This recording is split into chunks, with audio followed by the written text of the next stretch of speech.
appreciate the members being here.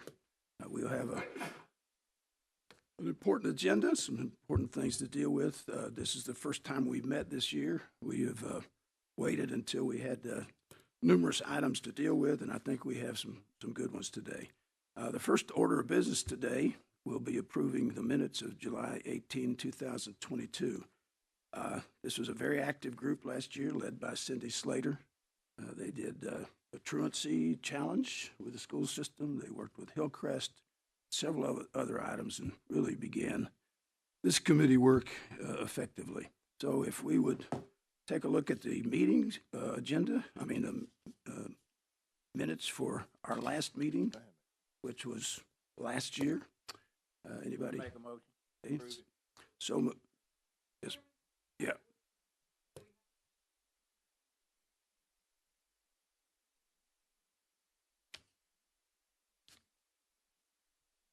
Oh, this is November.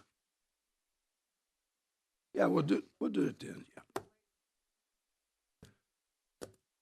Okay, we'll wait because here, Lori's on the first part of this. Yeah. Okay.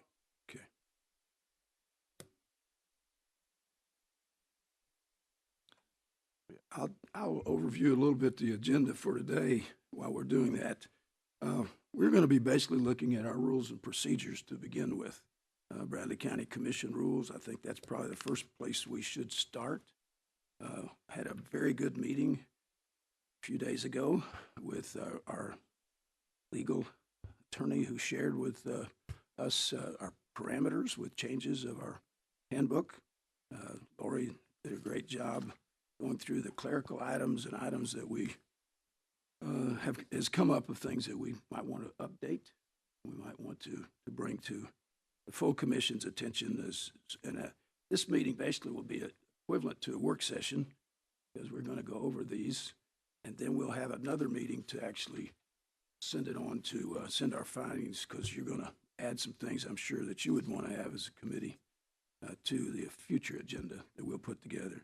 The second item of the agenda is A, is B, C, D, E, and F, and we'll be mostly looking at the legislative delegation. What we would be looking at is what's come up through the various committees. So we'll be looking at the items as you see there. So Lori is going to be presenting pretty much the clerical items, so we'll just go to a pause here, have her come back, and then we'll get started.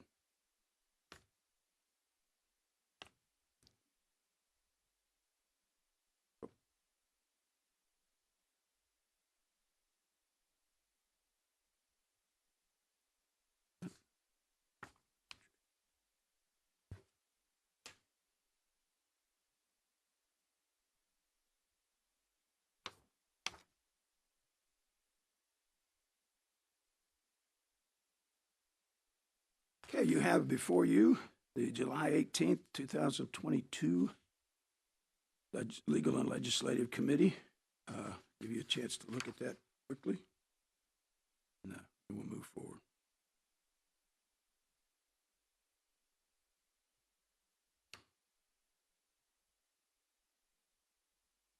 Any action you'd like to take on the minutes?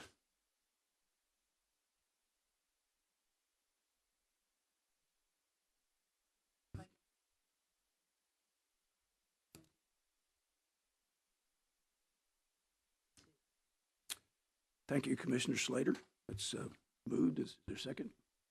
Seconded by Mr. Alford. Welcome our members this year. Haven't been able to really say that. This is going to be an important, yes, ma'am. Yeah, let's do a vote. Yeah. All those in favor, say aye. Aye. All opposed? Carried. This is going to be a heavy political year. A lot of things going, a lot of things will be going in our community. As chairman of this committee, I believe that we stay in our own lane. I'm not for taking on all the political questions that will be out there that will be in this new year and as we move to 2024. So I think this committee, from my vantage point, I can be corrected by you, will be coming, the agendas that we will have will be coming from our members, will be coming from the mayor, will be coming from our constituency that asks their members to bring this to this committee. I know we can get off on so many different tangents in a legal and legislative that we need to be careful of taking everybody else's agendas. This committee is going to be looking at what this, if a member wants to bring this to the committee, they have every right to do that, and we're encouraged to do that. And each of the members will bring theirs, the mayor will bring his, and those department heads that feel like something should be happening can as well. But just hit me today that with everything that's in the newspapers, that everything's going on, we have school board that'll take care of a lot of the school, as they have this week, the school issues. And these items that we're looking at today are our items that we need to be moving forward through. Let's start at the beginning on agenda items A1. We thought, first of all, give credit where credit's due. Our county attorney and our administrative assistant spent an hour and a half, 2 hours with me 2 days ago to go over some of the items, particularly the rules and procedures, and then moving on forward to the legislative delegation. So thank you for your work with that. I appreciate that. It really helps me. Let's move forward with the clerical items, and you can, I guess, Laura, would you like for them to just take the items through this and kind of move into where we want to go? Yeah. Let's start with what clerical items you have on your agenda. Yeah. Yeah.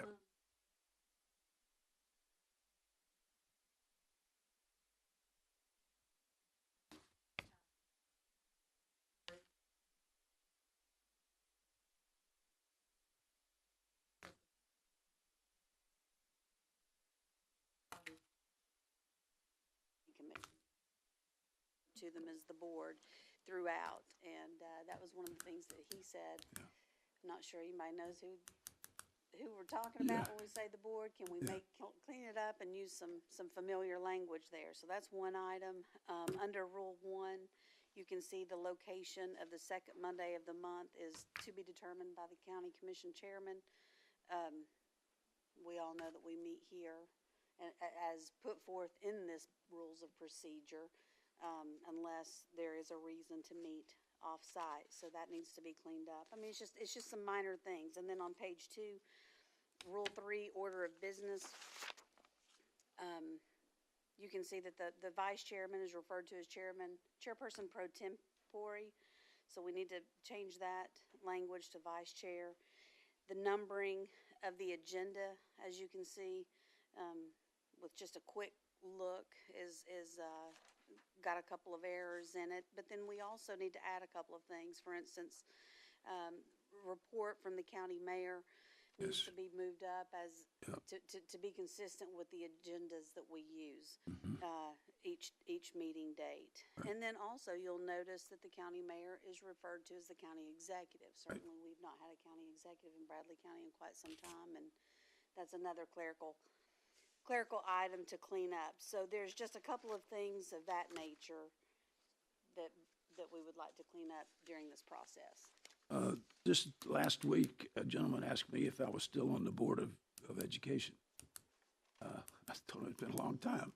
So to say the Board of Commissioners just is redundant to me. We looked at that. The county executive position has been the county mayor and the clerical items that we're mentioning will be your decision as we make those. So we'll be looking at this as we move forward with each of these items. Other clerical items you have?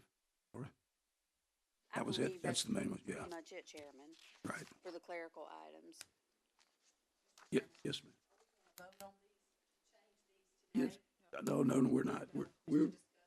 We were planning to get you all at the next meeting a complete revised version that would have all of these changes. Then we'll go over those side die and make the call at that point. And you may have, as you review this, some items you want to put in here. There might be something that you would like to add. Well, let's move swiftly then to Rule 6A, resolutions and introductions.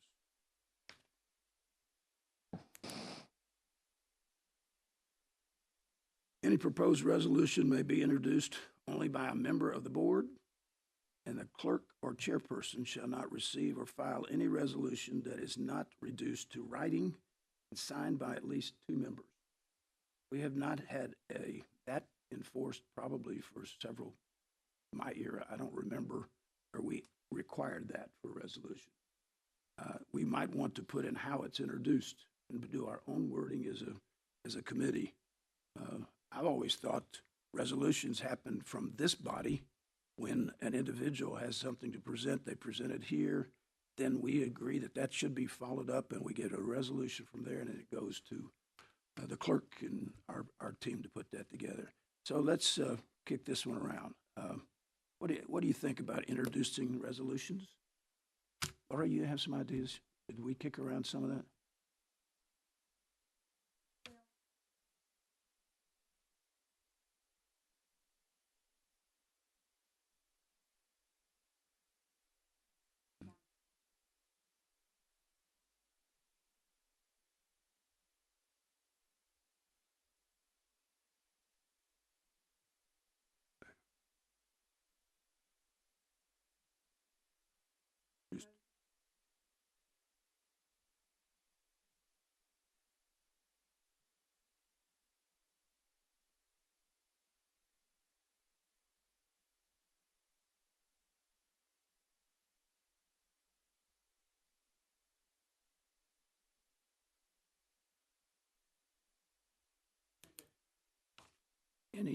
Any comments you all have about introduction?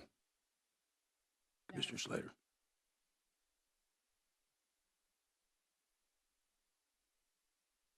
Right. If I could, the word introduce bothers me. I can see it being a problem down the road in future. I can't do resolutions, but I do often introduce them, and then someone else takes it on and puts it on the agenda. So this is, if you were technical about it, says I can't do that. Well, then that could be moved into the wording that the mayor. Yeah, I think you ought to look at that wording, because I'm not wanting to do resolutions. That's your job, but if you want they to are recommend introduced that, by me from time to time. So, great point. Good point. Yes.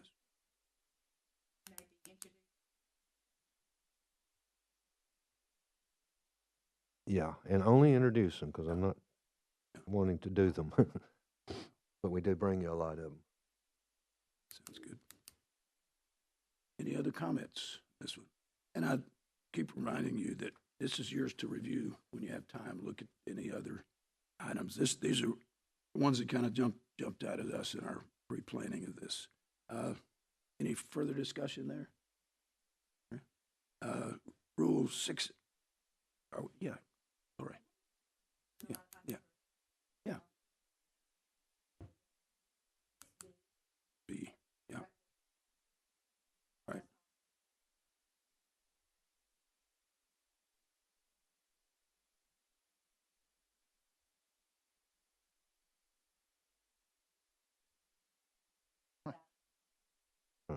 Have we ever had that? I don't think so. No. That would be good to nix at this point. Now look at that. And So before you go to Yes, Mr. Mayor. 8, Yeah. which is next on your agenda, look at 7B, where it says that when you have appointments, vacancies and appointments, it says that we advertise. I think that's been changed. Your assistant advertises for those now. Okay, not the mayor. Advertised by commission. Do what?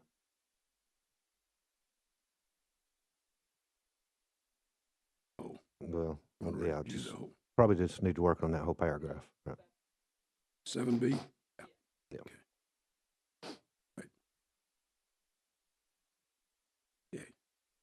We covered 6A, covered 6B. Now we added 7B. Let's jump.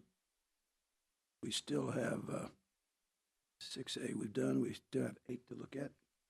Any through here, and I know this is a lot to look at in this meeting. These are all up for grabs. Any changes that you think? Action and appointments.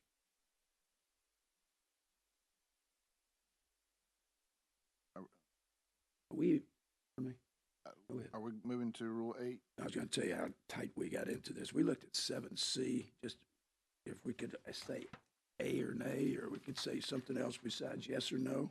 This is 7C, just below there, 7.6, 7C, to show how tight we were looking at stuff, whether you should say yes or no in each member vote, or whether we say aye, but we decided yes or no is acceptable. Let's move to the next item. It would be Rule 8, committee membership. Lori.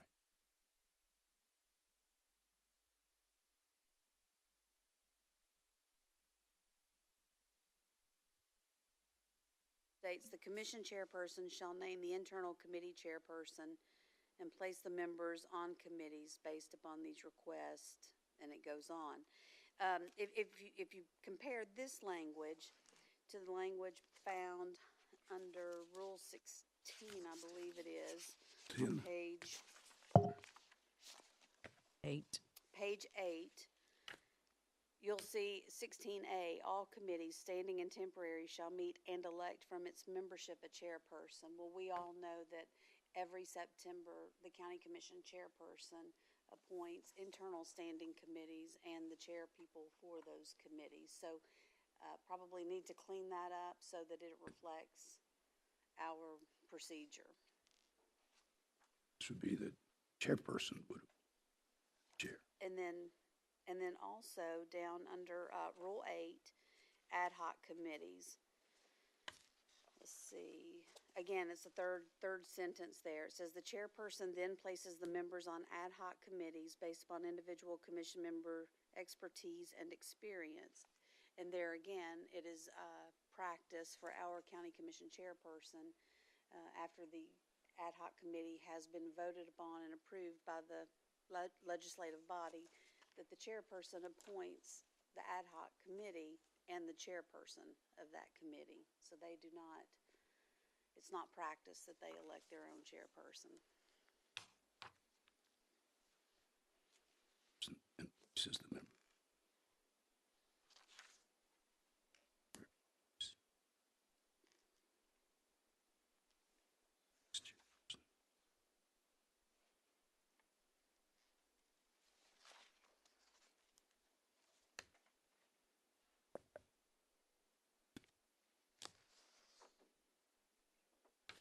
Is that complete, Rule 8? More to do? And it completes Rule 16. I just wanted you to see the difference in the wording of procedure on those two.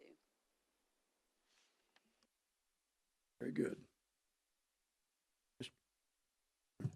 On the ad hoc, though, I think we need to at least see if it's worthwhile that the ad hoc committees have to be, quote unquote, formally dissolved, or they have to have an effective date. And that if they go past that effective date, they have to be renewed. Because I think we've still got some ad hoc committees still out there from like first term I was here. I mean, and they, we never officially dissolved them. Some of them, I think we did. The one where we looked into the sheriff's budget, that ad hoc committee on the forensic study or whatever that was then. That was a quick and easy one, but I think we have others. So how about this, Mr. Chairman, that we ask Lori at her convenience to provide a list of all ad hoc committees that are currently in existence, I guess. Very good, But when we create an ad hoc committee, it needs to have an effective date. It ought to say that. It says temporary, but it ought to go on to say and should include a ending date. That way it'll go away. Yeah, unless it's renewed for some reason. But I mean, if Great point. by definition ad hoc means, you know, they can't get it done within a year or two or something like that, then it probably needs to be an internal. Just my 2 cents on that. Closure. Okay, we got that. Great. Good addition. Any other comments on the items so far? Okay. Now we get into legislative delegation. And these are items that have been brought forward by either our committees. Sir. Yes, sir.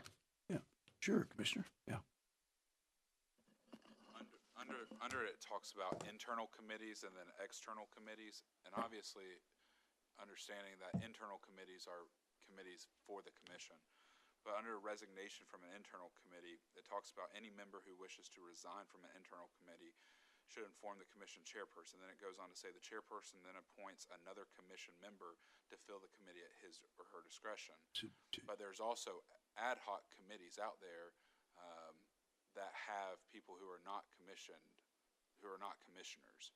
Should that language be in there based on the ad hoc and that instead of a commission person be appointed to it, that if it's like broadband, that another person from one of the broadband, like if somebody leaves charter or whatever that is on that broadband committee, because in this language it basically says that a commission person has to go back on there instead of someone who is an expertise for other ad hocs. I don't know if that's Aren't most ad hoc committees appointed by the chairperson for us? Most all of them are. Would this not be the same? If they resign, then it it just could. says appoints another commission member. Which line is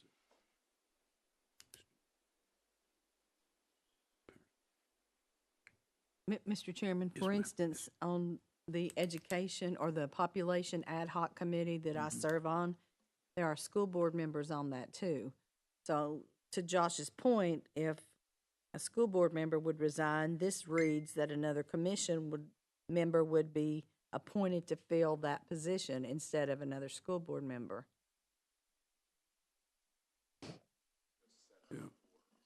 Our internal committees just specifically for commission members only, not for school board members or experts in different fields or studies or things like that.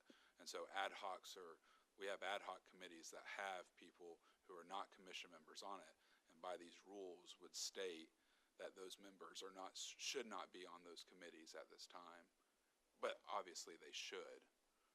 And so the rules and procedures just need to reflect that. Mr. Chairman, Yes.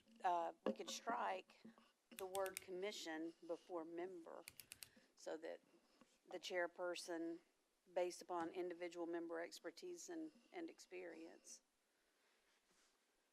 Or should ad hoc committees go under external committees / sorry, should external committees and ad hoc committees have their own subsection in this to where it would be external committees / ad hoc committees, and then have ad hocs move down to where that it would then be in the language that it could be appointed by the chairperson of the county commission for commissioners and or expertise in the field of the ad hoc. Can we play with that at the next meeting?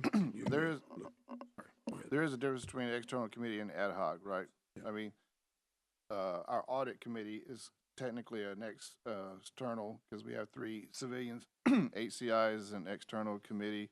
They're not ad hoc. They're going to be forever. There is that difference between the two. But I think what you're talking about is the proper procedure for resignation and replacement, right? Yeah.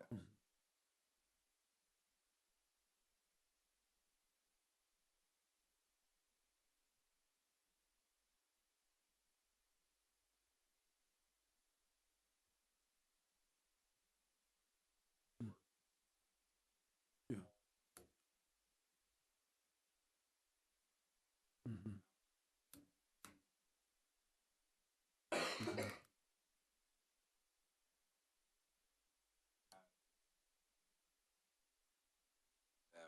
That are not internal committee members. Right. And based on the language in our rules and procedures, internal committee members are county commissioners or appointed thereof. Is that correct?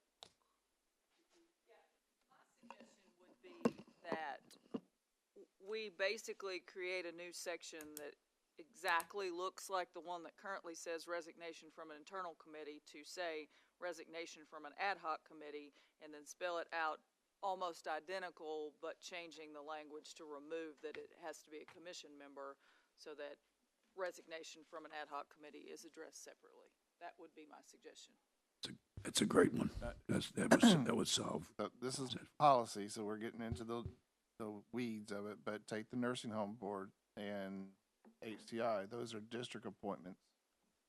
So nominated by members of that district, two commissioners of that, is it still the chairman going to appoint the nursing home board? No, because those are not ad hoc committees. Those Oh, would okay, be you're- deemed external this- committees. And really, to be even more technical, we probably could create another section that addresses replacement of external committees if you wanted to, but, Well, and keep in mind that these rules don't always address everything, but if you're going to address something, then, you know, to do it consistently and also, this is the time to do it. Yeah. exactly. So we could certainly do it.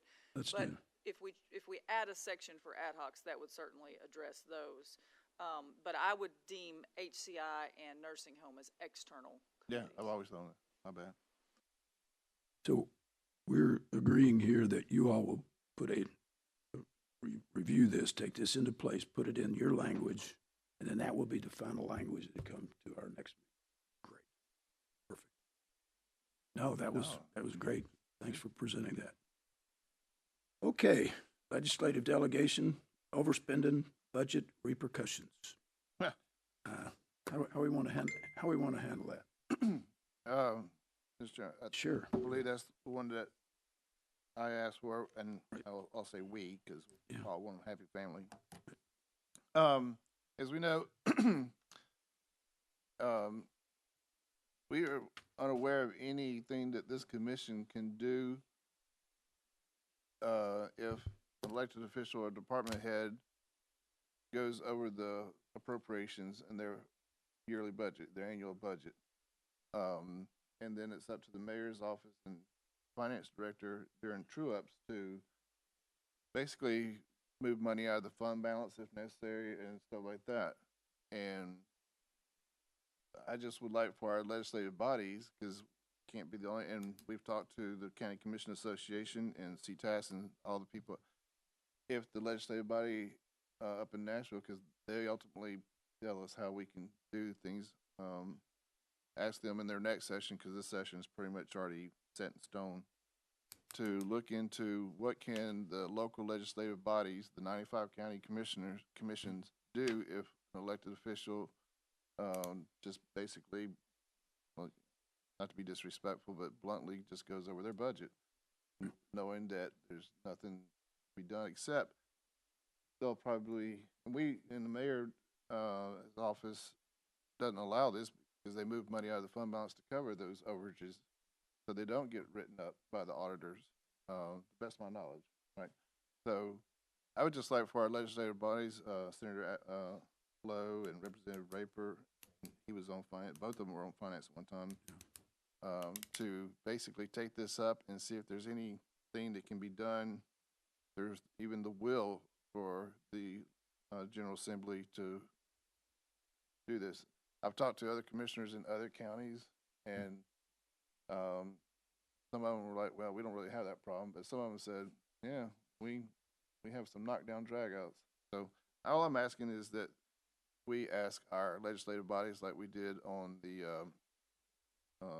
truancy and some other things, just to take a look at this and see if there's anything that they can do in Nashville to help the counties out. That's all I'm asking today. Good point. Further discussion on that potential request? Mr. Hofer. Not put that in a letter coming from this Okay. asking that. Hope make it Yeah. draft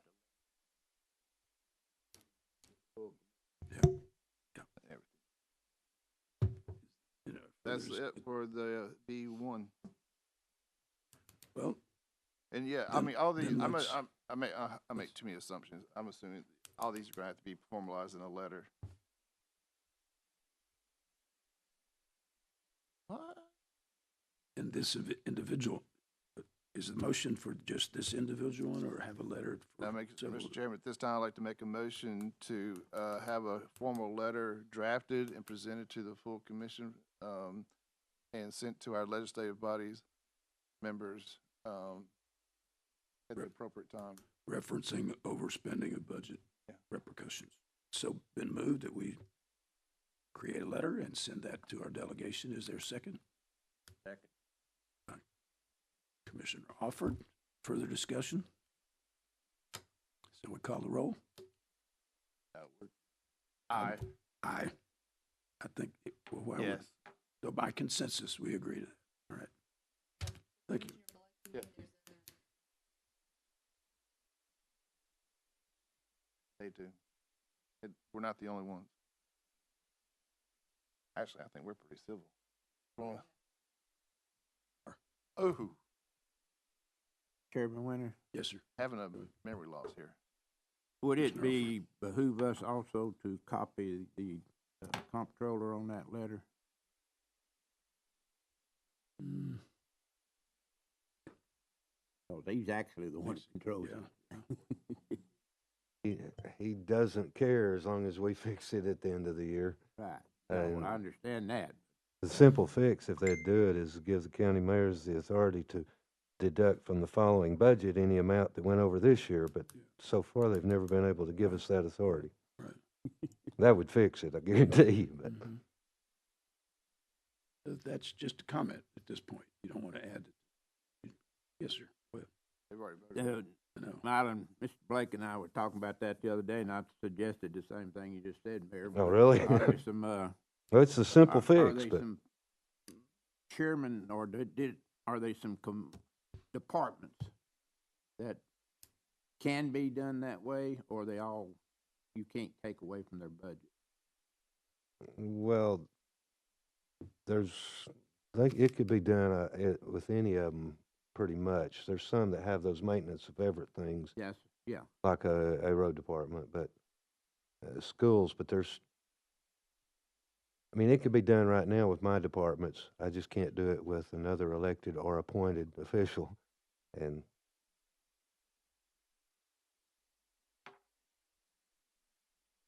I think we'd be wise to kind of look into that anyway, if there is a possibility. Further of that. discussion? Yeah, well, we've already voted on it, but just to add to the top, is we Commissioner all Blake. know every 4 years we go through an election cycle, and sometimes elected officials don't win their campaigns, and then and this is kind of unique to Bradley County.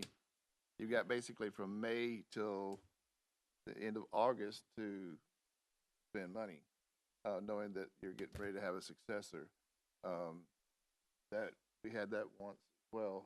So being able to sit down and chat with elected officials about their budget, and them knowing that the county commissioner and or the mayor's office has some leverage, I think is what we're after. I mean, Well- it's the catalyst to a larger discussion, I'm sure, but at least we're getting it started. Letters, very appropriate. And meeting with the delegations anytime. I think we have, each of the three members of the delegation for us have sat in this room, sat at different chairs, been a part of our action. So I think they would be realizing it puts a lot of pressure on them when you go from a public meeting to deal with these things. A question for the mayor. Mayor, so you obviously have access to everybody's budget, and let's say that line item, whatever, gasoline was easy. And you know that they're getting ready to purchase something and they don't have enough money in that line currently as it stands, as you have the budget in front of you. You can basically say, we're not going to purchase that item until you get the amendment to the budget approved, right? But with salaries, you can't necessarily do that. right, where they get us is at the end of the year. See, the auditors don't care if a line goes over as long as there's money in the budget, except for salaries. And so at the end of the year, if they've gone over in most of their lines just a little bit, but they're still okay, and then come June, salaries are more than's budgeted, then we've got to fix it to keep the comptroller off of us. And when we fix it, we have to go into fund balance. But as far as on purchases, yeah, the PO system prevents that from happening, but the salary thing, there's not a way of preventing it if they just do it anyway at the end of the year. So we're asking. And sometimes those are legit in their defense. Sometimes there's overtime and stuff that happens in June that can't be helped, but usually it can be if they're tracking their salaries. and to me, good communication lines solve that, letting us know, letting the mayors know what's going on, so that there's no torpedoes or surprises. Good points. So a letter will be helped, Yep. and we'll look at the next meeting. I'll take a look at it. Draft, Okay. letter writer. All right, the next item of business is broadband grants reverse auction. That's also sir. me. Imagine that. Right. So it's my understanding, this is also ultimately going to be a letter asking our legislative body to look into it. But what seems to happen is that you have, a better like word, ISPs, internet service providers, just cast a wide net, that as the state is granting out money so that they provide high-speed internet or any or a broadband, they are intentionally, they're not fulfilling the full agreement of the grant, and there's really no ramifications for that. So, example, let's say that an ISP got a grant and they're supposed to provide high-speed internet to 1,000 residents, and some of those residents aren't quote-unquote profitable, in their opinion or their analysis.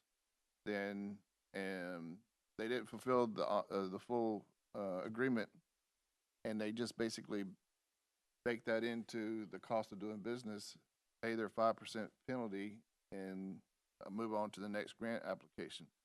What I think should be talked about and looked into is that ISP, as it stands, either one, cannot apply for any other grants, or that the penalty for not fulfilling the grant agreement should be higher than 5%. In other words, they have to make it high enough to where they can't really bake it into the cost of doing business, that you take that incentive away. So, and the reason why I believe this is a concern is because, as we've talked about and heard through meetings through the broadband, is that as of right now, to the best of my knowledge, the ISPs are not really competing with each other. So if you have one that has a territory and they decided that one neighborhood isn't very profitable, another ISP can't come in there and provide that service. They've kind of captured the market. So all I'm asking is that a letter be sent to, like the one for budget, to our legislative body, just to take this up and look and see. And again, this is not something unique to Bradley County, so I think it sits well at the General Assembly, asking them to look into it. And proposing no future grants, or But if they over feel like 5%. that's something they can get their committees and as a suggestion to them. the General Assembly and ultimately the governor to sign off on, yeah, but at least look into it, how this auctioning is working up in Nashville with these state grants that are going out. So it was a concern that was brought to our attention, and we don't have anything because we're not the ones granting out the money, but we're affected by our citizens, our constituents are, by the way it's being operated right now. Money's gone, yeah. What's your pleasure? You want to add this to the letter? I'm gonna make a motion that we draft a letter also, and ultimately this full commission will sign off on it with a vote, that we send it to our legislative bodies and they review it and take whatever action they deem necessary. Move that. Is there a second to the motion? Good, Commissioner Slater, that we contact the delegation for reviewing future grants, no future grants for these that are participating in getting contracts and then not fulfilling those, and then no future grants or higher even 5% charge, or have them cease And and our desist. expert letter writer is fully aware of how this works out. Okay, it's moved and favored. Discussion? Aye. Shall we call the roll? That's aye. Everybody? Good? All right, consensus. Done. All right. The next item is DUI reserve policy. And that is also me, Chairman, but it came up in finance the other day. The probation director, Mr.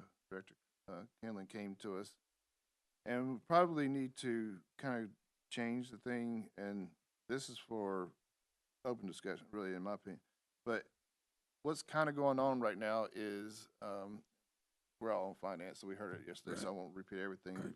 But basically, was it like 3 years ago, we went to the 50-50 thing? I can't remember, it was 2 or 3 years ago.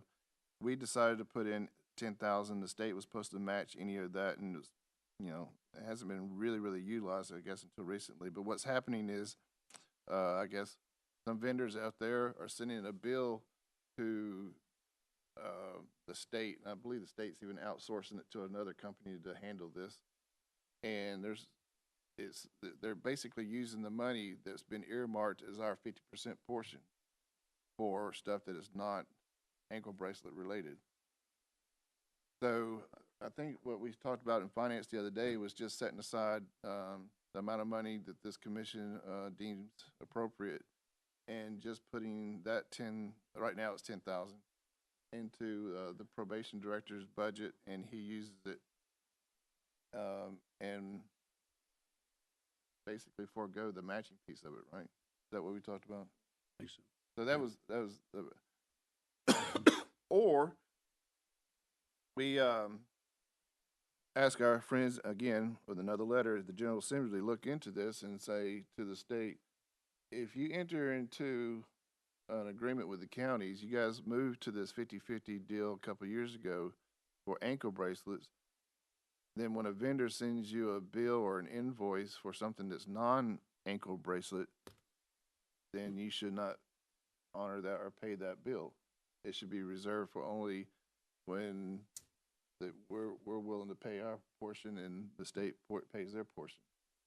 So I whatever you guys want to do on that, but I wanted to bring it to our attention since it was brought to finance the other day. So this Funny. this item, it needs to go to our delegation, you're saying, correct?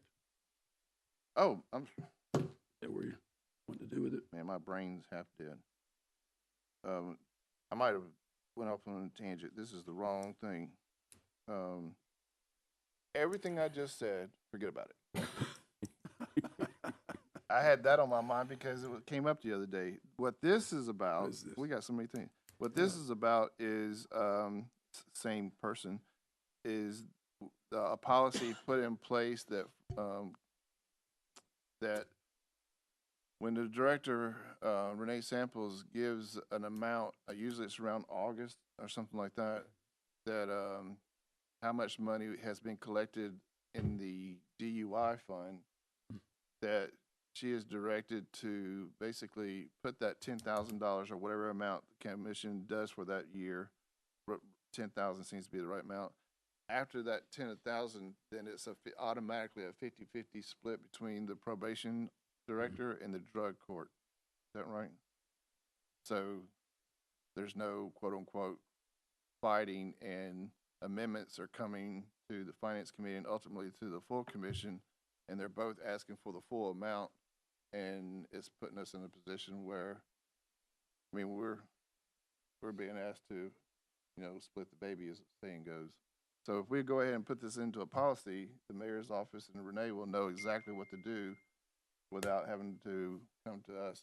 And from what I understand, that seems to be an agreeable solution. Am I right or wrong? Please.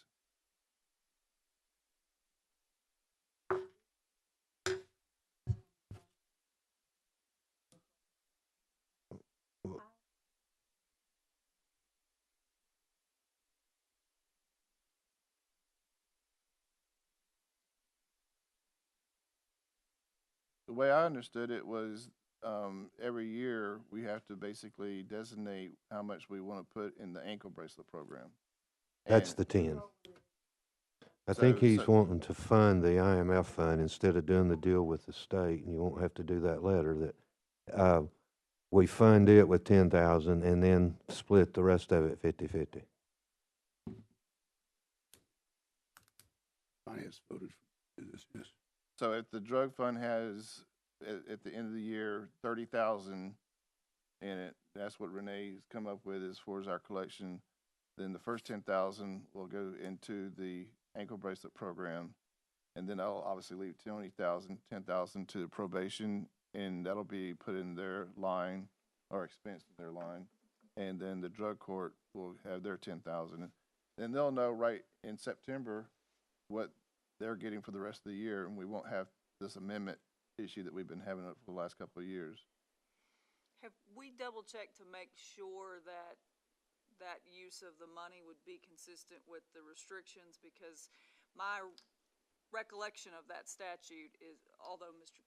Kinlan said, maybe I shouldn't speak on it because he says I have a conflict of interest on this issue, but I think that the restrictions are limited to in that fund, you would have to use it for only drug and DUI monitoring, not any indigent person. Yeah, I think So- obviously the restrictions are statute, so, Yes. So when we put the money in there, the statutes follow the money in the line, or, I mean, we put it in there and the contingency is, you can't just go put it on salaries, you can't go buy a lawnmower or something like that. You have to use it for what the purpose is. Correct, but what I'm saying is if we're using the 10 as our ankle monitoring match and it's coming from that fund, my assumption is that's only going to work for those being monitored that are either DUI or drug offenders. You wouldn't be able to put an indigent offender that's a right. murderer, for example, or a Yeah, that's it.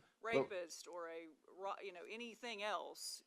It wouldn't work. So I just think we just need to be careful about that to make sure that Absolutely, that we can do it that way. but when we did our quote-unquote study from other counties on how they're using their DUI, I believe one of the counties that we chatted with, or that Lori, they are using it for, and that just because they're doing it wrong doesn't mean we get to do it wrong. I know that, but if the what's the word I'm looking for? If the controls or the pieces that need to be put in place, obviously. I mean, we don't want to be written up or anything like that, but I just think it's a good idea that the DUI funds the ankle bracelet program where appropriate. And I'm learning. Roll the tape. It could be rationalized that most of those other crimes are drug-related also, so. I'm told by law enforcement, everything's drug-related. It is weird. So, I mean, if you'll look into that to make sure that we don't get in trouble, I'd be forever in your debt. But that keeps our two friends from sending us amendments, and basically we're sitting there like, okay, you asked for 30,000, you asked for 30,000, there's only 30,000 in the fund, and it's always a fun day in finance when that happens. So let's go ahead, this puts it into a policy, and then the mayor's office knows what to do every year when the money comes out. So do we need a motion on that? I forget where we're at. yeah, let's have a motion. What do you want to So do? forget everything I said about the other thing. It was on my mind. But Mr. Chairman, I make a motion instructing or asking the mayor's office at the annual time when the DUI money amount is publicized or given, that the first 10,000 is designated for the ankle bracelet program where appropriate, and then after that, the probation director and the drug court will split the remaining amount 50-50, and also usage according to where appropriate as well.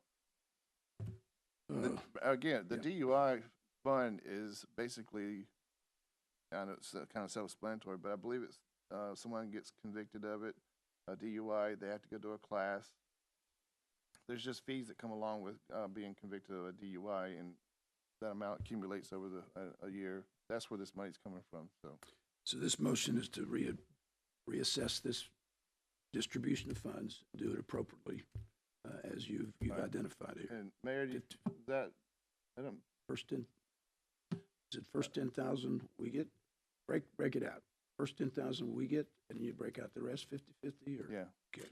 So you're asking. And probably what we'll do is still come to you with a budget amendment once we know the amount, but they won't have to be coming to request it. We'll just automatically do it. Yeah. Tell them how much. So who does this letter go to? I don't know if we have to have a letter on this one. I think So we're mayor's not office doing a will letter, just we're just, recognize this as our new policy and implement it at the next cycle, which will be this August. we're voting on this to request it be done Yep. by the full commission. Okay. And the result of this is you no longer have to use tax money out of your 599 to pay for this. Any further discussion? Yeah. Moved and seconded? Sorry, thank you for I it. think what'll really happen, Mylan, is she'll determine if it's usable for other things, and if it's not, we'll just make sure that it's going for indigent areas that are covered, and you may still have to decide from time to time if you want to cover those other indigents, if that's the ruling. Worst case scenario. I would go to the next commission meeting. Very good. All right, any other finishing discussion on that? We'll move forward to the accessibility to finance committee agendas. We have had a request from an individual who would like to have not only the first page of the agenda, but all that's involved in the agenda process, getting us ready for meetings. We have some ideas about how that might work. I guess, first of all, do you want to hear the ideas we have and then see what you want to do with them? Or we want to say whether we even want to do that? What's your pleasures, committee? Oh, first of all, let me make sure I got the right topic in my head of what we're talking about here. This is the request for our documents, our agenda, and with respect to the the Finance paperwork. Committee, our budget amendment packet, right? But it could apply to all committees, the Education Committee or Law, because you guys have documentation that comes along with your agendas as Well, well. this It wouldn't is- be just for finance. This request is just for finance. at So this I point. believe what the quest is I was asked by a citizen the other day if they could have the budget amendment packet while we're going through it on finance. And I believe, Crystal, correct me if I'm wrong, that they have to fill out the paperwork, what's it called, the Freedom of Information Act in order to obtain this document, right? And Well, well, essentially, they're asking for a document before we pull the meeting together, I think is what they're asking, right? Friday, we get it. the legal requirements of the public records law require us to respond within 7 business days or as soon as practicable. I think it's the word that it uses. So yes, what we need to make sure, however we decide to deal with it, that we're dealing with every citizen the same way so that we have a policy in place that's fair. Our current policy, of course, has it set up so that they can either make requests through my office or they can make them directly to the department, and if the department has any issues, they can forward them to me. So yes, to the answer is they do need to make a public records request. The question would be how quickly, what is practicable, and how quickly we can respond to that. So ultimately, we have up to 7 business days, but of course they would most times would not get that agenda before the meeting if it took that long. So the question would be how quickly that turnaround time is. Yeah, and finance works a little bit different than the other committees. We get the packet a couple of days before we meet, start reviewing it, going over it. Education and law, I don't remember how that, I mean, Most everybody Friday. you're the one who has to do this. What is your, I'm for them getting it, but I want them to follow your directive. I mean, if they have to fill out a form, they got to fill out a form. So Well, I we're think, looking for a recommendation from legal. How's that? yeah, we already have one. Well, yes. I mean, as I said, we have a policy in place, the public records policy, which of course would tell us how to address it, and of course that they are required to fill out a request form. If they submit that to Lori, though, as the person over those records, she would just have to let you all know how quickly she is able to, or can she respond, and some of that may depend on how many she gets, because certainly if the volume of requests increases and gets to the point where there's 50 of them, certainly her ability to respond to those is going to be slower the more she has. So ultimately, we have a policy in place that allows for public records to be processed. The practical question is how she's actually going to do that. Why can't Why don't you you, just allow somebody to be added to your email list? And when you send out the agenda, you send it instead of to 10 people or 12 or 15, you send it to 16. What's the problem with that? We have discussed this, and there's a plan we could do. It's just what the expense would be. It would also be, I believe when people ask for those things, there should be a way that the actual commissioner of that district knows that they're concerned about all of this, if it's a finance committee or whatever, and there be some conduit where a commissioner knows that to be honest with you, I think most of my district could care less to get a full budget that we see all the time. But some commissioners have people that really want to see all that. Well, that means to me, maybe they should know who those people are so they could do. So that there could be a procedure where they actually contact Lori with whoever the district commissioner is, that they want that to receive that as we receive it, and then that person would also know their interest in that, understand what it is, and be able to help us with whatever their concerns are. Or we just basically, as the mayor's just identified, say on the Friday that it goes out to all of us, that it goes out to those that have requested it from your office, and then look at what cost that would be. I don't know how many people from each district would want one of these, finance or from the other committees. If somebody's wanting it for every committee, more power to them. Commissioner Rogers. Sorry. come up here. No, it's fine. I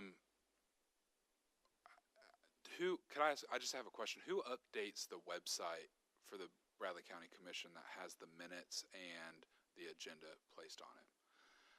I understand that we have a lot of committees, but the only committee that really meets on a regularly scheduled basis is the Finance Committee. Other committees as well do meet, not on a set time every single month, but this committee has been in place, and I know we've been waiting for it. So to add minutes to it or the agenda to a website, to our Bradley County Commission website, under a separate tab that maybe says committees, where they could click and be able to go to the Finance Committee to see the chairperson is Mylan Blake, and then be able to click on the minutes and the agenda. And once the minutes are put up later on, then there's no Freedom of Information Act request that would bog down Lori's office or Crystal's office, or request from commissioners for that information if we just made the information public through our website to where those people could then see those. I don't know how difficult the county commission website is to upload stuff. The websites that I run and operate are not very difficult to do personally. So I just didn't know if all it would take was the creation of that to where those minutes could be, and that would give you the ability, because once it starts with finance, I think we all know that it's going to be law enforcement, it's going to be education, it's going to be all the other committees as well that people will want the agendas for, and whatever the minutes thereof are going forward. And so if we just would put it on our website under a committee tab, then it would be available for the entire public, which would then reduce down the Freedom of Information Acts, or having to send it to, you might start with one email person added to an email, but by the time it's over, you might have 10, 15, 20, 30, however many people want this information. And they might only want it for finance, or they might want it for all of them, and it gets to a point where Lori's sending, 60 additional emails monthly. Ms. Freiberg, what is the extension of the law, the notice, and the expense? If the expense of this, if this were to expand, as Josh is saying, it could do, how does that individual that keeps asking for this, and multiples of keep asking for that, how do they help? Are they required? If they ask for the volumes from our administrative assistant, they ask for that, is there a fee per page? Is there stuff that's in place? Is there a requirement that it's just done Because if we're looking at what, I'm not that astute on all the costs of computer services, but if we're looking at that and we're looking at every committee that we have here, that could evolve to that, what kind of expenditure, and are we required to, if they want to sign on there, that they pay a fee for that? No, you cannot charge under the public records law. For instance, if we were to make it available on our website, you can't charge the citizen under the public records law for any costs associated with that. You can, as the governmental entity, decide how you provide the records. If you have them in an electronic format and they request them in electronic format, then you have to provide it that way, and you cannot charge for electronic format. So if I email you a record, I cannot charge for the time it took me to create the email. If I give you a hard copy of the records, you can be charged 15 cents a page, but you can't charge the person if you have it scanned in digital and they request it scanned in digital. You can charge if you put it, for instance, on a flash drive, a CD, a DVD. We charge, and you can charge, actual cost of that.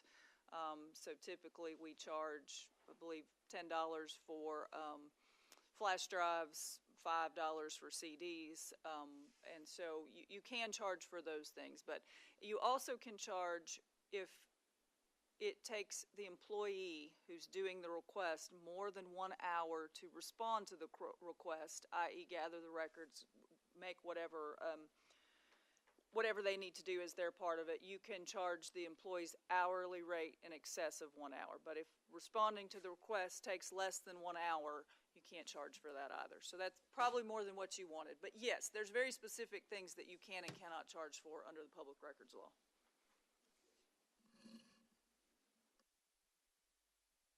Is it doable? Is this doable for us? It's certainly doable. I think that we would just need to get with IT and get a cost from local government that runs our website and adds pages, and just get a cost for that. But they could be uploaded the same time, or practically the same time that our county commission agenda packets and minutes are uploaded.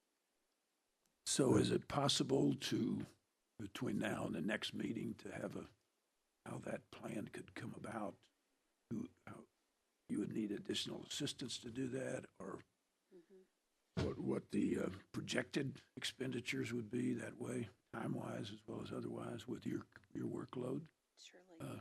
I know other departments look at whether they add another person to do all these things. We could add anybody that could add to what you're doing anyway right now. You do such a good job. So if that's an agreement with you all, yes, Commissioner Alford. Why do we want to look at the website when I think the mayor made a good suggestion and something we talked about? Why couldn't we just add when she gets ready to send out the financial packet, if John Doe wants a copy of it, just add a list down there like under Louis Alford, just add another one that says personal or chair or somebody, put their email address, and when she punches the button to send it out to all of us, it goes out to that person also. I don't see why that would be complicated. We don't have to look at the website. You don't have to do all this extra stuff. But the person that wants it has to call in and say, would you send me a copy of that? Here's my email address. So when Lori puts it in, she hits the button, sends it to them. And you would be notified? Yeah. That's my whole point. I went out of office, but I wanted to continue to watch and see what you guys did on Finance Committee. You add my name to the email list, and I get that agenda and that packet every month. It doesn't cost the taxpayers a dime. Good point. Might we add a requirement that they actually put their request to be added in writing, so that they have to send me an email so that I have the correct email, and if any. And That was another thing I was going to recommend, that you have a form that they come in and fill out, that I want these copies sent to me whenever. So that makes them have to come in and fill out the proper form to get what they want. You want to make that in the motion? That's your motion? Yeah, no, come up with a form that you can work with. Okay. Been moved. Is there a second?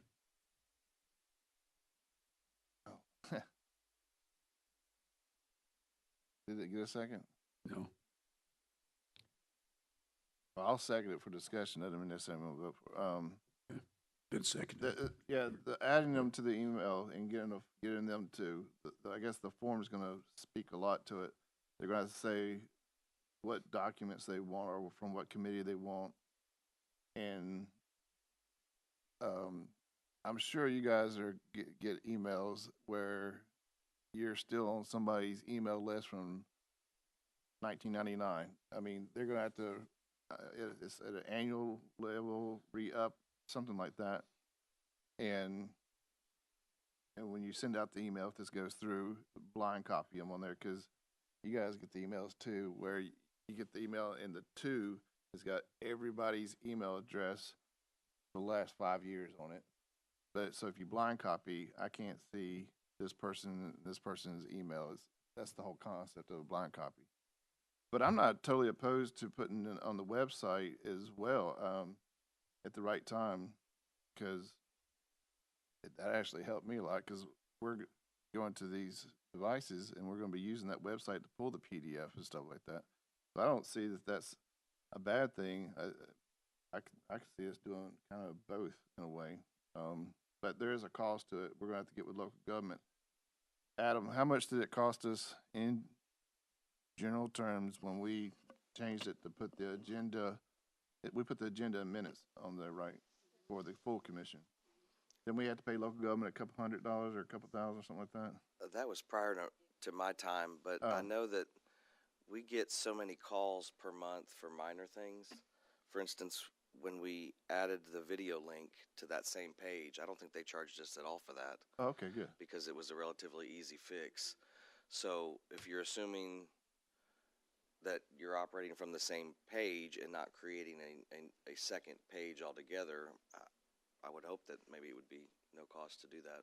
So if this is not part of the motion, but just when you're getting ready to start your budget request, if you'll look into it, get a cost estimate on what Commissioner Rogers, because I agree with you, how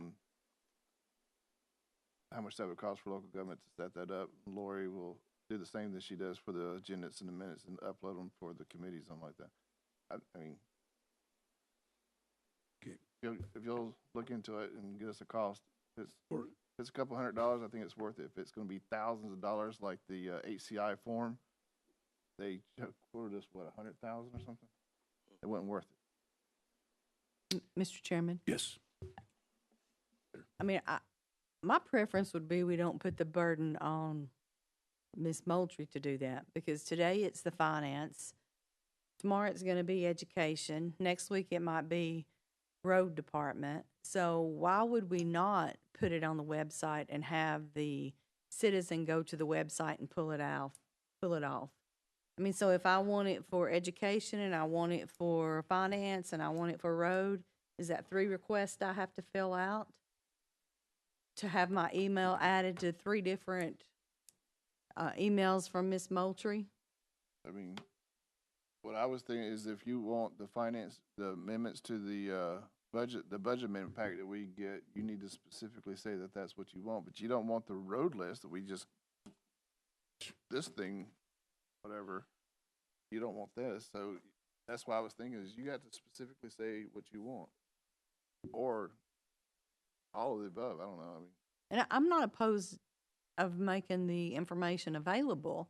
no. I mean, that's their right to have that information. It's just where does it make the best sense? Is I it agree. adding it to an email? And does that email list become this long? And to your point, if it is an email list, which I'm not necessarily opposed to, it should be a blind copy, because we all know we get emails from people and people start replying to all. That's what I was saying. Yeah. Lori would be instructed to blind copy anybody who's on the list. Right. Ms. Moultrie. I think it's important also to note during this discussion that the agendas, the front page, like you have before you, that's available. Folks can go to the Bradley County webpage, go to County Commission, and select the calendar, and it shows all of our meetings. You hover over the meeting, and it gives you the agenda items. And as you all know, typically it's just the minutes that are attached to most committee meetings other than finance. And there comes into play the budget amendment packet, and that's what they're after. But technically, the agendas are already out there. So you're saying you're already doing the work. You're doing the basic work anyway for Well, the it would be- committees, It, and then it rolls from that with their prescription, a it, subscription. it wouldn't roll. I would have to add it to the calendar and then also have to upload, if y'all are desirous of adding a committee page to upload agendas and minutes. That would be another step. I just want to make sure that everyone understands that the county commission committees, internal standing committees, are listed on our calendar. And on the calendar, you just hover and you can see the complete agenda items. It's not the page, but it says agenda items and they're individually listed. So they already have that. Mhm. Okay, we have a motion to move forward. Would you like to present that? Oh, let's go. We're not going to vote on this. That's just by consensus. Who his motion was? We have a motion on the Yeah, floor yeah. to develop a form to add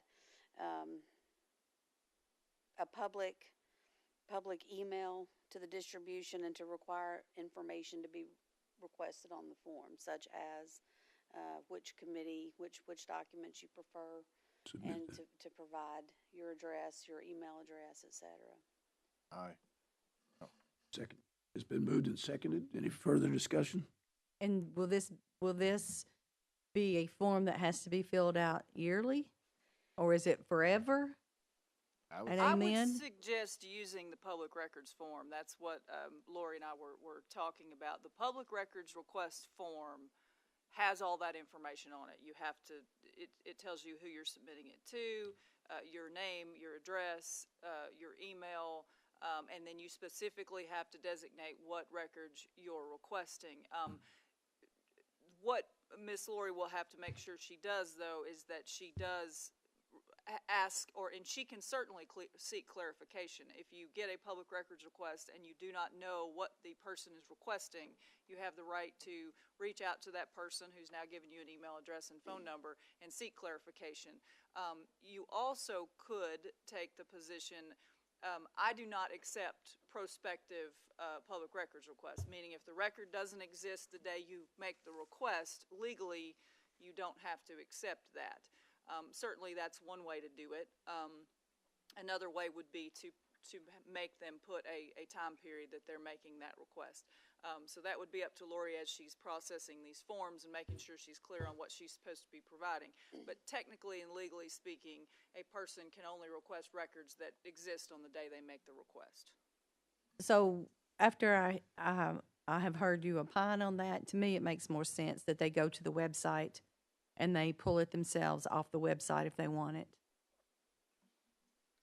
I mean, I don't think Lori should have to, if the document's not filled out correctly, have to call them and say, Mr. Joe Citizen, what is it really you're looking for?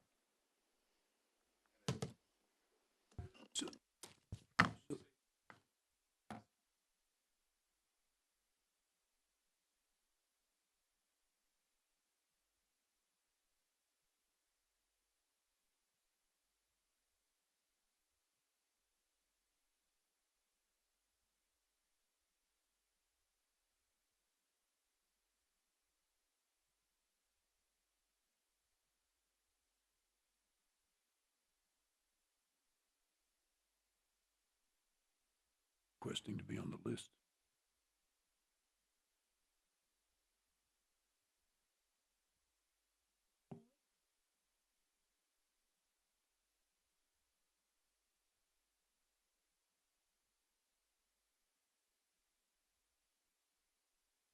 One public records request, and the person says, look, I'm going to want finance agenda for the next year, she could do it that way, or she could require that they come every month and get a new records request that says this is what I want. So she could do that either way, but legally speaking, you don't have to accept a request, and if you don't have the document.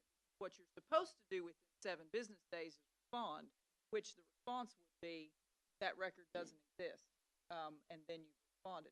And the reason for that it is very easy for things to drop through the cracks and very serious if you violate the public records law. So if you accept something that's a year out, and let's say Lori forgets to send the email or Lori doesn't respond, then you violated the public records law and accepted it that way. So she would just have to be careful to make sure that she's responding. So yes. Well, if they can sue you in court, and if you lose and violated it, they get 3 times damages plus you pay their attorney. Mr. Chairman, can I make a substitute motion? I'd like to make a substitute motion that we make that information available on the commission website.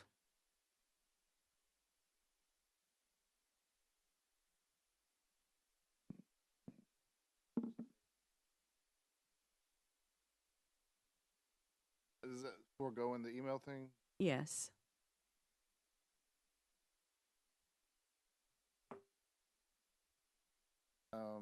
Yeah, I'll second it so we can get a discussion.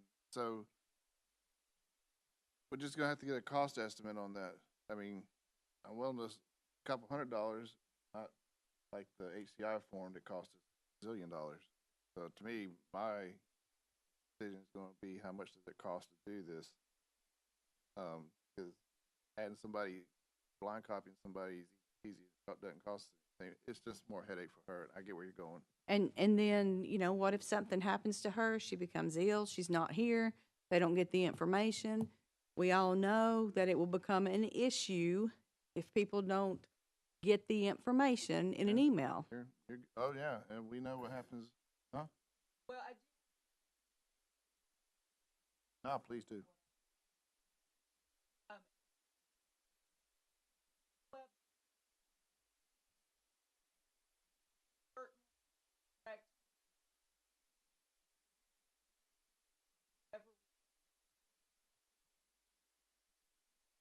Who?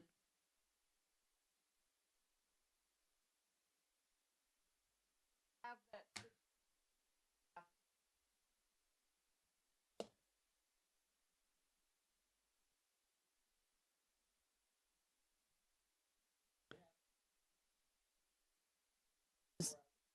So- If that happens, then Lori can go to the website and download it for them.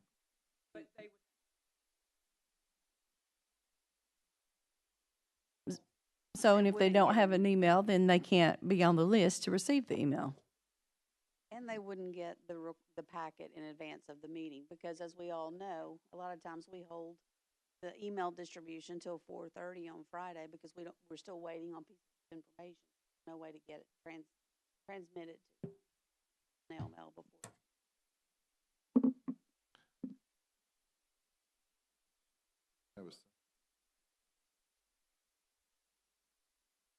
We're giving it the best college try, I think. But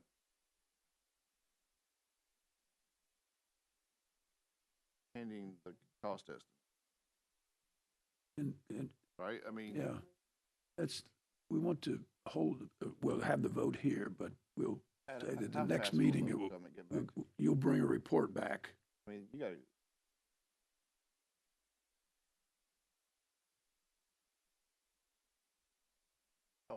Oh, done.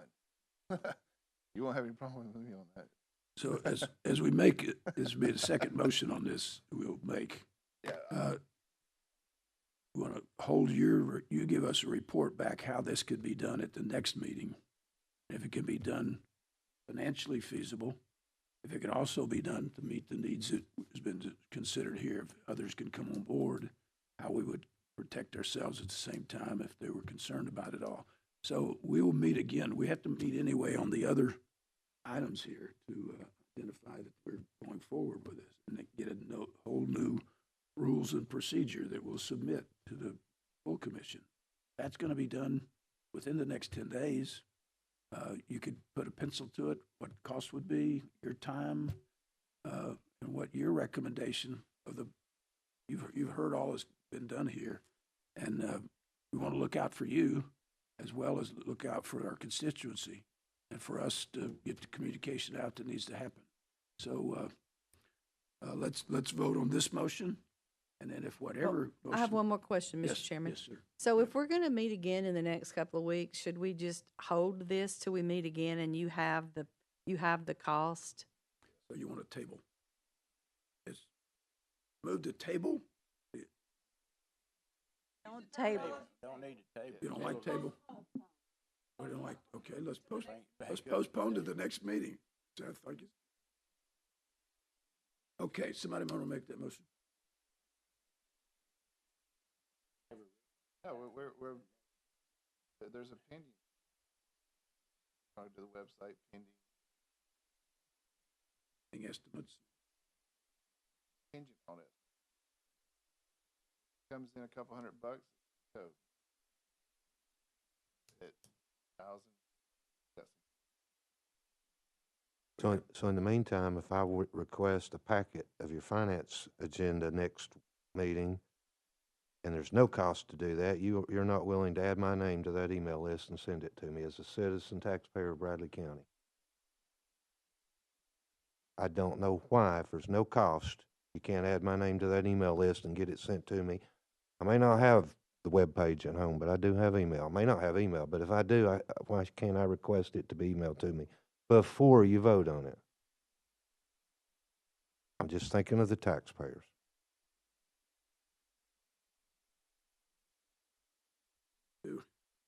I had no problem with that. Somebody right now can ask for all documents. How do you do it right now? I mean, somebody's right in your Currently, office it's an open records request. right now. and we Somebody's have over in your up office until asking for 7 days. documents. This is an agenda packet that you're voting on, say, next Monday. You're voting on millions of dollars of budget amendments. I'd like to see those before you get them and vote on them. As a taxpayer, why can I not request that and get it? I have no problem. Well, today you can't. The open records addresses existing documents. These aren't existing until that meeting. I'm looking at I would think it would be a public record. I mean, if it's been created and finalized, is the agenda packet, that is a public record. So if I ask to email it to me, why can't I do that? Crystal, can that be done? If Lori can do it, yes. As I said, we have if someone wants the finance agenda and packet, they should fill out a public records request. Lori should then process it quickly as she possibly can, consistent with public records. Now, I can't tell her what that is, and she may not know currently because it would depend on how many she gets. But yes. But again, you're overcomplicating it. A public records request for documents that exist when I make the public records request. I'm wanting to request those documents for the next finance meeting that aren't out there yet, but when they're out there, will you please add one email address to your 15 you're already sending and send me one? Why can you not do that?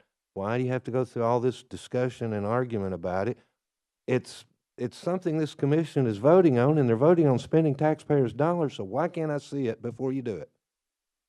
And it's not an open records request until it's created, so I'm going to have to do that every single week or whenever you do that. I would just like to get your finance packet. That's all this is saying is give me access to your finance committee agenda and packet. We all get them. Why can't the people paying the bill get them if they request it?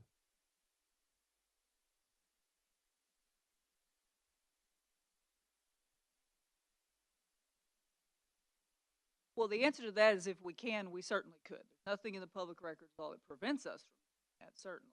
All you got to do is add my email address, so we know you can do that. There's not a if we can. Now, this website, there's a question because we're at the mercy of local government. You know you can add my email address to that email list. I get them from the state all the time. I might have 500 people on it. Yeah.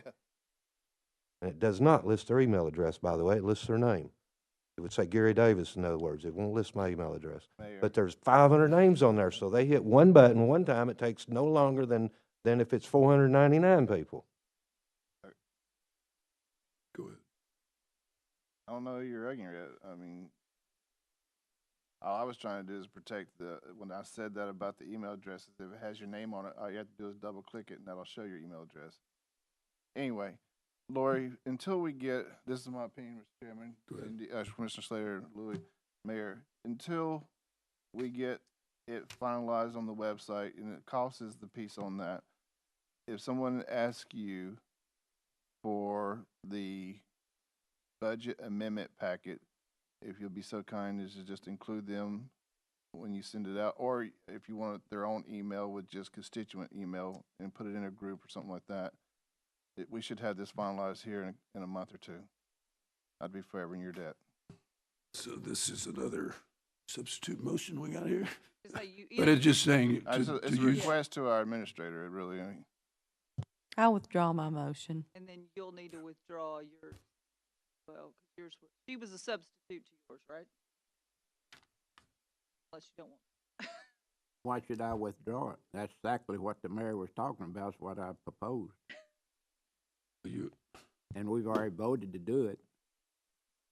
We haven't voted to do it. We had the We motion on didn't the vote floor. on it, and No, I'm there was a sorry. substitute to substitute yours, to so yours. she withdrew hers. Yeah. Yours is still on the floor. so unless hers you is off the withdraw floor. it. You can do it either way you would like. You want to keep your motion and us vote on your motion? You're saying it's the same exactly to what the mayor's just said? Right? That was my motion, yes. But I will withdraw it with a contingency that we meet real soon to find out what the website's gonna cost, and I'll vote against that. I'll say right May- now, I'll vote against that. May, What? Okay, he's withdrawing his motion till you take a look at what the cost is going to be. And if we did one at a time, what that would mean, all that stuff, and we'll get back within a week. Does that work? My mind's clear. Okay. We move to the next order of business, which is HCI Committee procedures. HCI Committee procedures, I think this came up in one of our last meetings about individuals not knowing exactly how whether they were eligible to apply or not. So I think we're asking HCI to take a look at their procedures in a way that's more conducive to the applicant. I think that's what this is about. Commissioner Slater. Yeah, Mr. Chairman, I think part of the issue is there were two groups that had applied that did not meet the qualifications of the program. And instead of being told up front that they don't meet the qualifications of the program, they were allowed to submit and do all the legwork on their end, and then to be told at the end, sorry, you don't meet the guidelines. So I think they were upset. You know, they did all this work thinking they were eligible, and then in reality they weren't. So if the HCI could, if someone's truly not eligible, they be told up front. And I don't know if Commissioner Blake has anything he'd like to add to that. I just have a question for Lori. What did the HCI committee, when they review the initial pack, what do you call it, the first cut? the letter of intent. The letter of intent, what are they looking for on that? To the best of your knowledge, nobody's on. To the best of my knowledge, they look at everything that's provided on the letter of intent. Name, address, phone, website, what the scope, what your proposed project is, just an overview of it, the Okay. amount that you're going to request. So they do look at the project, whether or not it's a playground or a greenway sidewalk. They do look at that point in time. You know, It's available to them. it's available yes. to them. So I agree with Commissioner Slater. That point in time, if they're saying that they want to implement a reading program for kids, which we all love kids, but that's not fitting the guidelines, they need to let the applicant know then and there that as good as their intentions are, that's not what the HCI with respect to the county commission is for, so that they don't go further. So in other words, it's a filtering system, if you will, for the applicants, that they know they don't get told months later that they never had a chance. So I agree that should be a directive to the HCI committee when they are processing and going through their committee stuff. I think we're looking at ensuring that the And they also, what's the other reasons, I mean, that they get denied? I mean, is that the, That wasn't the only one during this grant cycle. I believe that there was one project in particular, they did question whether or not it met the scope of our HCI program, and they determined that it didn't, but they also noted, the project that was in question, they didn't make a compelling case that it would benefit the participants that they listed. so, on, Commissioner Slater, I think it'd be good that when they do, one, the full commission, or the finance committee and the full commission get a list of everybody who's applied. That usually happens in August or something like that timeframe. And then the HCI committee meets, goes over it, and determines what projects meet the guidelines.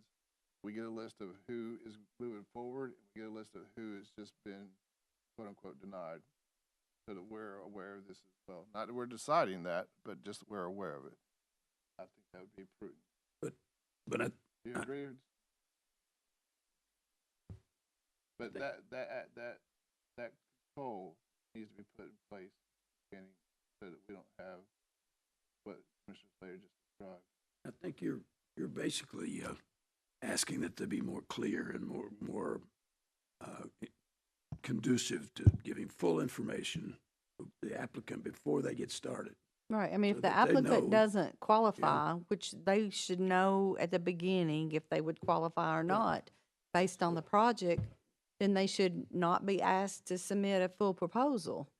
I mean, they should be told after the letter intent that their project doesn't meet the guidelines of the HCI funds, in my opinion. Because they spend all this time coming to meetings and filling out all this information just to be told, sorry, you don't meet the guidelines. Then why were they not told that at the very beginning? Really, an induction to the application process be completely put in place so they know whether they'd be, if they knew that they weren't going to be eligible, they wouldn't have started the job. Correct. That's particularly what your motion. Then you're looking at how we communicate with, they communicate with you all, finance, make sure they work full commission.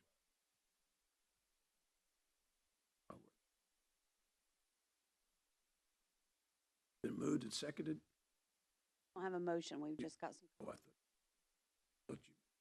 you. Do we have to vote on this, or is this just communication back to them?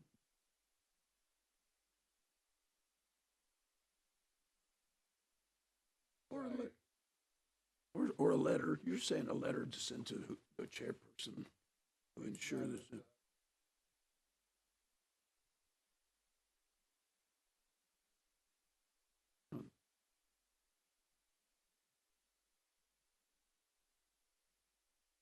Indeed, yes.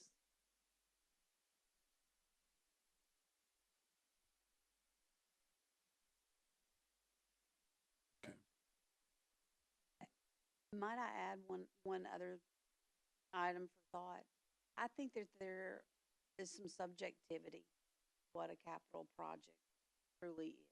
I mean, our HCI program is for capital projects within the scope of health, wellness, and quality of life. And I know just in the last two grant cycles, I have definitely seen committee members with differing opinions on what kind of capital project.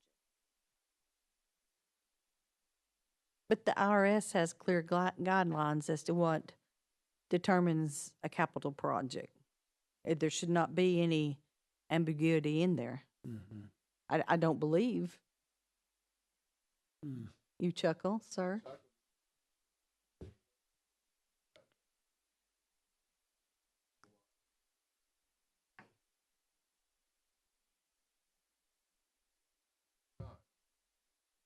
Correct.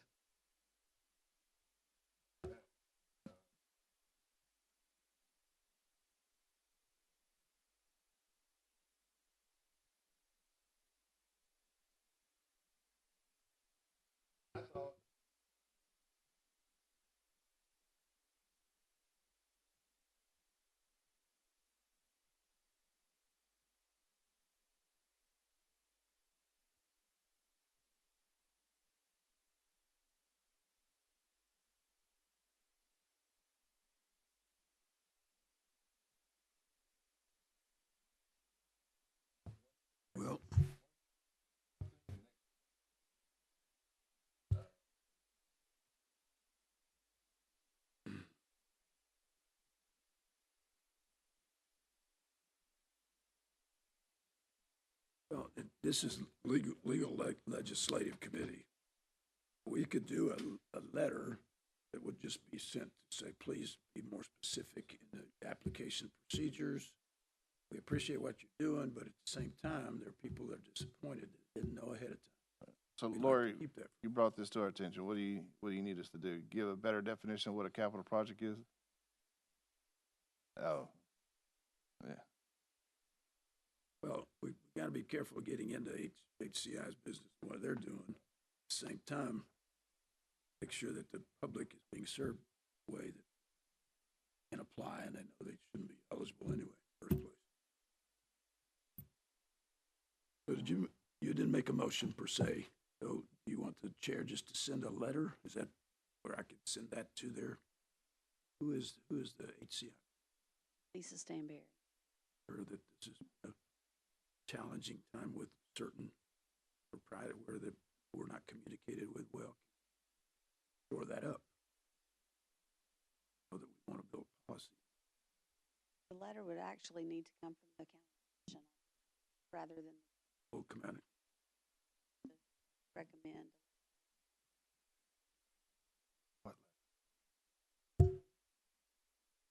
to submit to the chair to please be more specific in the Oh, I'll send her a copy of the new policy. application process. Oh. Consider Oh, the applicants before, telling them they I weren't think even we just need to eligible. inform the chair of the HCI committee to review the new policies that have been put into place. Can you hear me? Yes, Commissioner.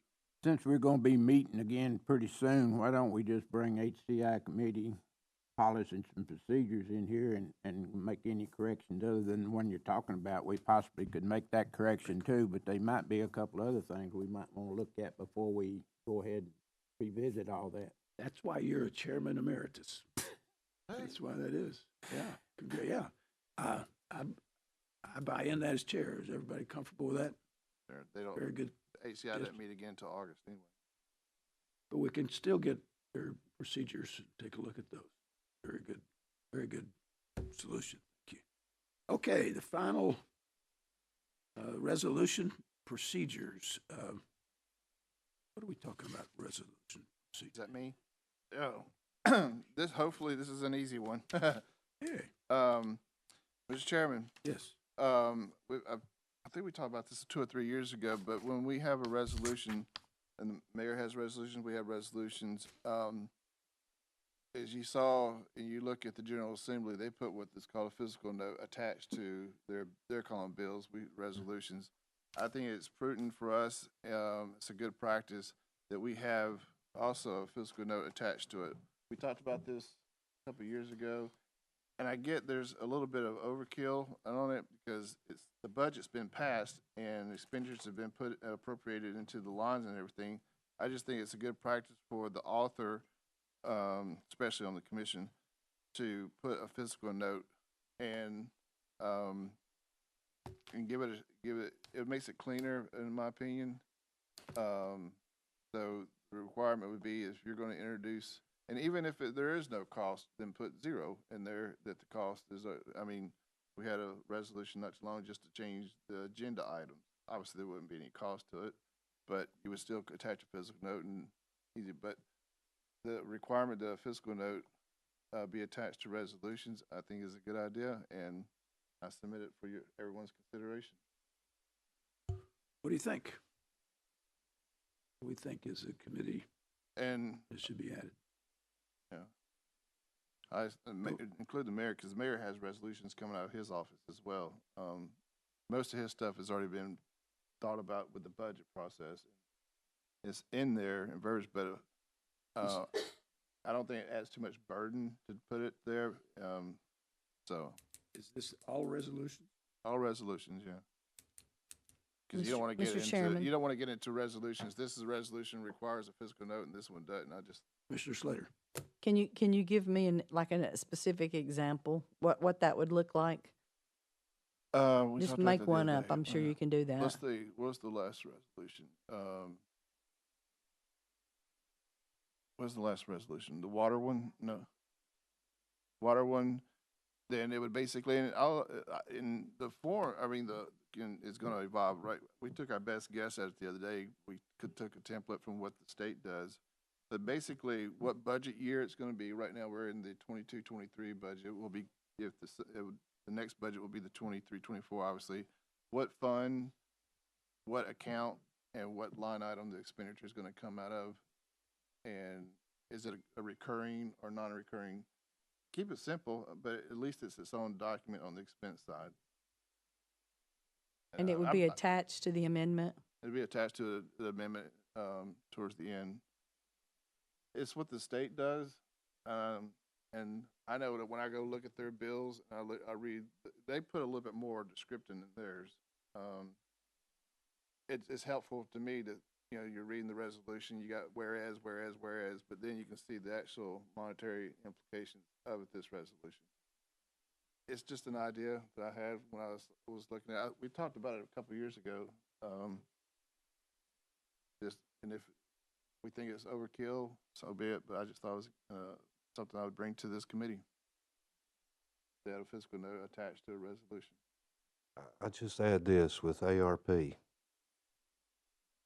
lot of times we do resolutions approving an expenditure of ARP money, and we've not done the amendment yet. It hasn't gone to finance, but I need your approval so we can move forward with it. Yeah. There's sometimes that kind of a thing, but as long as everybody's got gray matter in their brain, it's okay. But there will be, my resolutions always give you the price. 99% of the time they're already budgeted, so it's reminding you this is, I guess we'd have to change the wording to say this is a budgeted item in so-and-so budget. But there are some ARPs sometimes, it's the first thing I can think of, that may not be that far along. But I don't have a problem with what you want to do. There just could be some exceptions is all I'm saying. We could have such a motion, but you'd say there that exceptions would be accepted. Well, we know that all ARP money is eventually going to come out of 128. Yeah. All right. And none of it's most of it's not budgeted yet. It's Yeah. in the fund balance and we bring it out as we approve things. I may have a resolution, for example, to approve X dollars for cop cars. I need to know that so we can work on getting them ordered, but the amendment's not going to come for a long time, so it's technically not budgeted today. But again, that's ARP. That's different than most things. But in the physical note, you have an idea of cost, I guess, and it's. Yeah. My resolutions will always tell you that, but may not tell you where it's coming from and what line item yet, that kind of stuff, the details you're talking about. Oh, well, I was just going by what they do at the state, and I like that because it helps me understand what that bill and how it's being paid for.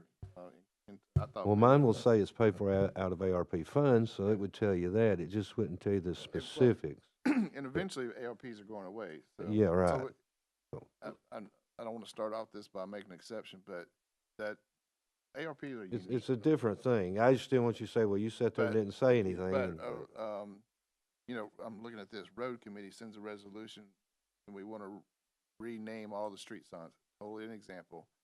Then where is that going to come from in there? It's going to be in the 22-23 budget, Fund 131, account 91100, so forth and stuff like that. So, but ARPs are eventually going away. After next year, we won't know about ARP anymore, unless Biden does something. Further discussion? I make a motion. I mean, that a physical note is required with the exception of anything out of 128. That's the fund. But if Commissioner presents a resolution, fiscal note, Lori has drafted something we can agree on, that it's required at the time that you present your resolution to the full commission. There's a motion. Is there a second? Does it have to be an exact amount? Could it be a range that's going to be between? There's going to be well, range. Another example, Mayor, you made take the 911 I guess that's coming, or any of those, they're gonna be through resolution, or was it the Hawaii Utility? Well, that's gonna come out of ARP. Trying to think of a good example. The tasers, what we did a couple years ago. I mean, those negotiations should be already in there. Again, this is just supplemental information, fiscal note. So to answer your question, Chairman Winters, yeah, you would have the amounts in there, so that so the reader would know how much money we're dealing with and where it's coming from. Okay, moved to second. Further discussion? Guess we're voting on this. Those in favor? Aye. Yes, I would. Aye. Okay, so moved. We'll submit that to the commission meeting. That closes out this agenda. Are there items you want to place for the future to be looking at? Things that, yeah. we might excuse you from doing that. Yes, sir. Commissioner Alford. Yeah. Yeah. Okay. Okay, let me look. 4. Okay. Yeah. All of it? Or specifics? Yeah. Okay. Non-commission. Follow it better. That's right. It's 4A. It's second. Following an affirmative vote by a majority of commission if there's an objection. Okay. This is the time limit thing. Okay. Next meeting. I'd like to put that on next meeting. Any further? Is this all? I've been wanting to do this a long time ago. Gee whiz. Man. Wow. Oh. Jeez. Cindy.